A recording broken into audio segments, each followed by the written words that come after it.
Hello again, this is Shamar from Fluid Speak ESL, checking in now for week 2 of our Summer 2020 Language Challenge. Hey!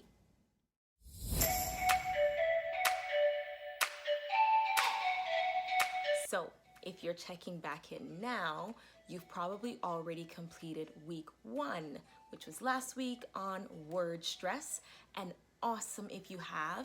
If you haven't completed it yet, you still can. Just follow the steps in the last video for week 1. Follow those steps and then catch up with us here at week 2 whenever you can.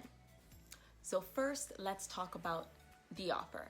The offer is one free lesson, and the lesson can be any one of my 3 different types that Fluid Speak ESL offers.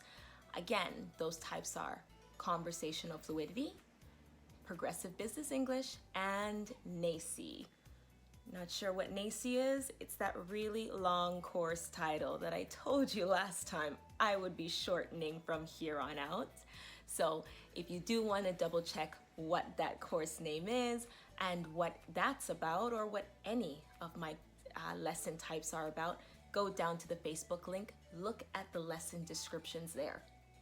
So the offer is 1 hour, either on Skype or Zoom, of any lesson type that you'd like. And for my current students, that's the offer. If you're a new student, we've never had class before, you can still join in on the challenge. I'd love for you to do that.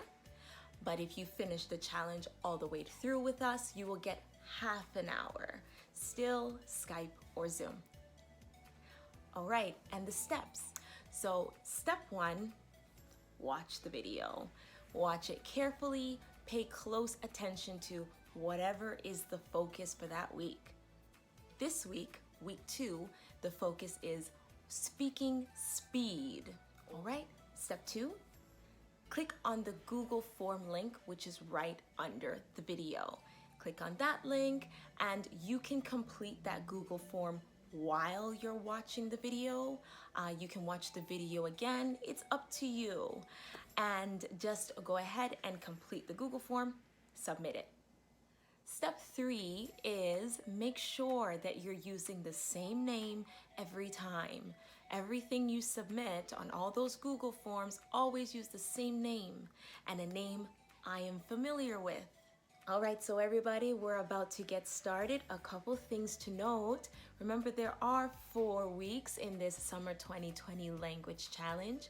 That means that we can get that free hour or half-hour lesson at the end of the 4 weeks.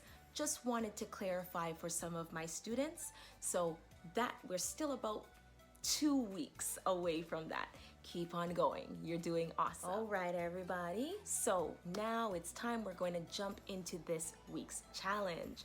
Remember the topic that I just mentioned to you for this week, and also it's at the bottom of the video. So this challenge, you're going to find it's a little faster, a little shorter than last week, I think. I'm reading the same passage 2 times. But each time there's something different about the passage. It's the speed at which I'm reading it. So pay attention to how I read it the first time and the second time, and how I'm changing the speed each time. And then go ahead onto your Google form questions, answer those questions, okay? Listen as many times as you like. All right, first time, listen carefully. Notice speed and how it changes. They rushed out the door, grabbing everything and anything they might need. There was no time to double check to make sure that they weren't leaving something important behind. 30 minutes later, they were miles down the highway and finally safe. But when the cell phone rang, they realized that they had forgotten the most important thing of all. Okay, everybody. Second time. They rushed out the door, grabbing everything and anything they might need. There was no time to double check to make sure they weren't leaving something important behind. 30 minutes later, they were miles down the highway and finally safe, But when the cell phone rang, they realized that they had forgotten the most important thing of all. Alrighty, so good work with that. If necessary, listen to both of them again and just pay attention to the changes in speaking speed. Notice when it's going from fast to slow, from slow to fast. And we can think a little bit about how it might be helping our understanding of the actual story, the content of the story. A few questions about that are in the Google form below. Don't forget to answer those questions and submit your answers. And thank you for another week. We will see you next week for week 3. Take care, everybody. Bye.